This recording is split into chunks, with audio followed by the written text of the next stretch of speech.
സിന്ധു സിന്ധു വിച്ചുട്ടാ ഇറങ്ങണ അതിന് മോള്.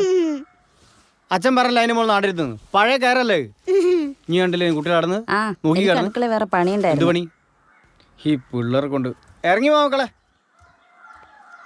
സിന്ധു ഇനി കുറച്ച് വെള്ളം എടുക്ക്, തണുത്ത വെള്ളം മതിയാ.